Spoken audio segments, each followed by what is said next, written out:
ठीक है, फिर रख लेते हैं रिसेप्शन। आरव ने सारा की ओर मुस्कुराकर देखते हुए जवाब दिया और फिर तुरंत ही ऑफिस के लिए निकल गया। आरव का डिसीजन सुनकर सारा और अनन्या खुशी से उछल पड़े। वहीं दूसरी तरफ आरव को अभी ऑफिस पहुंचे 1 घंटा हुआ था कि तभी किसी ने उसके कैबिन के दरवाजे पर नॉक किया।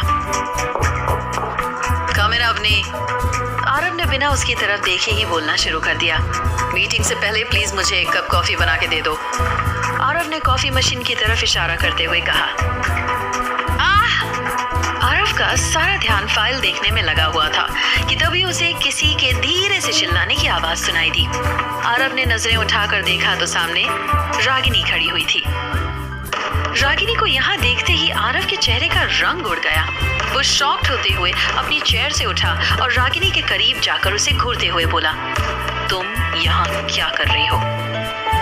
आरव ने देखकर भी रागिनी के जले हुए हाथों की तरफ ध्यान ही नहीं दिया। अपने जले हुए हाथों को झटकते हुए रागिनी ने सवाल किया, आपने रिसेप्शन के लिए हाँ क्यों कह दिया? मैं अभी अब मुझे क्या करना चाहिए और क्या नहीं, इसकी राय मैं तुमसे लूंगा। आरव ने भी अपनी भौहें टेढ़ी करते हुए सवाल किया।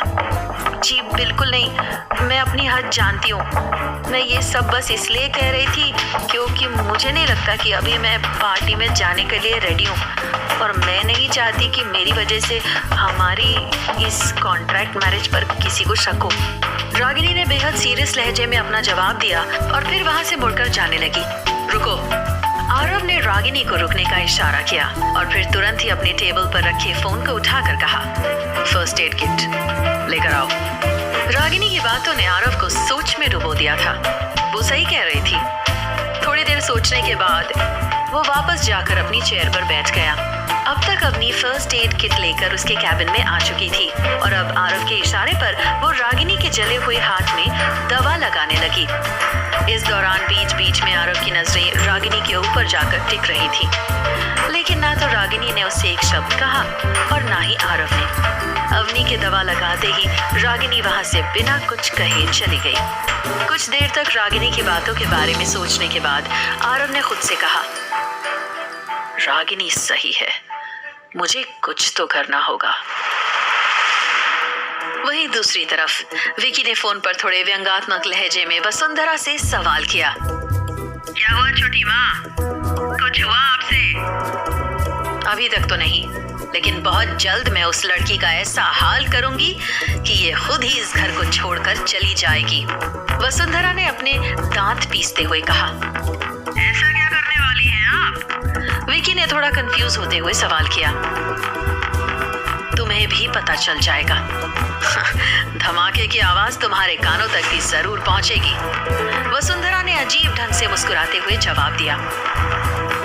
फिर तो इस धमाके को मैं बेहद करीब से सुनना चाहता हूँ। मैं भी आ रहा हूँ वहाँ। आरव की बर्बादी का ये धमाका मेरे कानों के जितना करीब होगा, मुझे उतना ही सुकून मिलेगा। विकी ने अपनी मूंछ को मरोड़ते हुए कहा और फिर फोन रख दिया। विकी शुरू से ही आरव से नफरत करता था। आरव मेवाड़ फैमिली का बड़ा बेटा था और उसके दादाजी ने हमेशा आरव को घर का बड़ा बेटा होने के नाते ज्यादा प्यार और हक भी दिया था। आरव ने खुद की काबिलियत भी साबित करके दिखाई थी।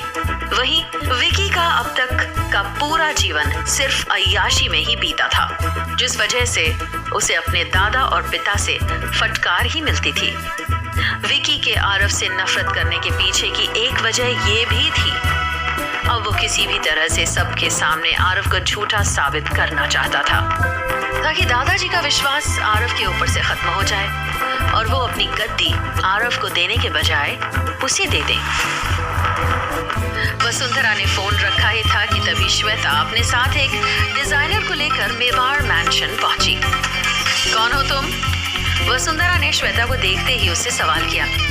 श्वेता ने वसुंधरा को अपने और अपने साथ आए डिजाइनर के बारे में बताते हुए कहा, जी मुझे आरव सर ने भेजा है रागिनी मैडम को रिसेप्शन के लिए रेडी करने के लिए। मेरे साथ ही अंजलि है जो कि डिजाइनर है। ये रागिनी मैडम अनन्या जी और सारा जी के लिए ड्रेसेस डिजाइन करने आई हैं। ये सुनकर तो वसुंधरा गुस्से से चिढ़ गई। वो गुस्से में बोली, ओह तो तुम लोग उस गंवार को रेडी करने के लिए आए हो? लेकिन उसे कितने भी अच्छे कपड़े पहना दो, वो रहेगी तो गंवार ही ना। वसुंधरा अभी अपनी बात पूरी कर पाती उससे पहले ही वहां रागिनी पहुंच गई। रागिनी अवाक होकर उसकी तरफ देखने लगी।